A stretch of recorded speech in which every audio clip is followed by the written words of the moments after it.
Hi, in this exercise I'm talking you through cats and dogs. Vygotsky calls it cats and dogs, but yoga it's called cat-cow. So we begin by having basically on our hands and knees, so making sure that you're hip width distance apart with both your hands, so they're directly underneath your shoulders. Then you've got your feet hip width distance apart, flat on the floor, shins too, and your hips should be directly over your knees. Spread your hands, so starfish your hands, nice and flat on the floor. Okay, and now we are turning our elbows, so the fleshy parts are facing inwards. And now we're going to relax down, and we're going to start the cat position. And now we are going to go down and sink down into our shoulder blades, anterior tilt into the dog position. A nice fluid movement like this. And you shouldn't be rocking back and forth when you're doing this. You shouldn't be arching your neck and flinging your neck every time you move your neck. So we're not going like that.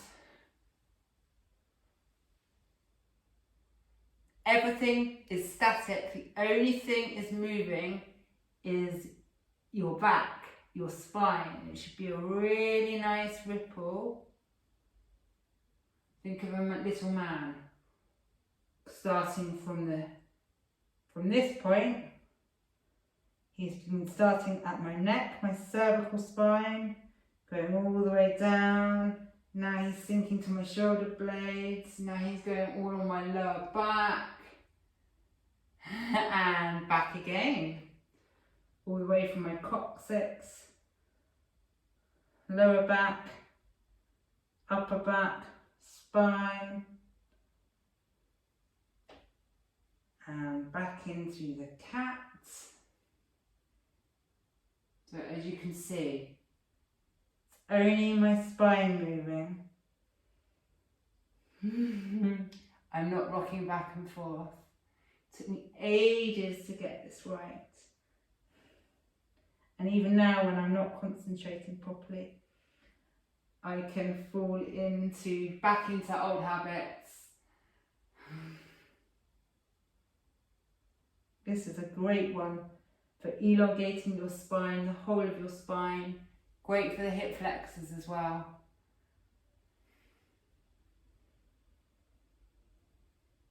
It's far better to do 10 good ones than 30 rubbish ones. So remember that. Really important to make sure that your form is good. So remembering starfish hands and your elbows, fleshy bits pointing in. This is a really good tip because if you're like me and have a predisposition to hyperextending your elbows, this will lock those elbows firmly in and you won't be able to hyperextend your arms or your elbows, and it puts all the work into your shoulders and really protects your wrists. Because what I found was, before I started doing the turning into the fleshy parts of my elbows, I would find that my wrist, it was almost like at the end of the exercise, my wrist would be like numb. And that is because I was putting way too much pressure on my wrists doing this exercise, because my elbows and my shoulders weren't doing the right thing. They were doing the right thing for that at the time, but now I can correct it. I really find that I get the work in my shoulders and my thoracic spine rather than it all going to my wrists. So give that a go with the fleshy parts facing in. That really helped me with my hypermobility and my hyperextension of my elbows.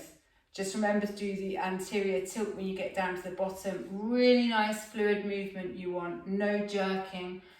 Do 10 really slow ones until you get the gist of it. And then once you work your way up, you need to probably do 3 sets of 20. Just remember, really nice fluid movements, no jerkiness. It should be a really, you should come out of that exercise feeling like you've done an hour of yoga, you know, really nice feeling in all of your body actually. It's a really good all-rounder. So that was cats and dogs.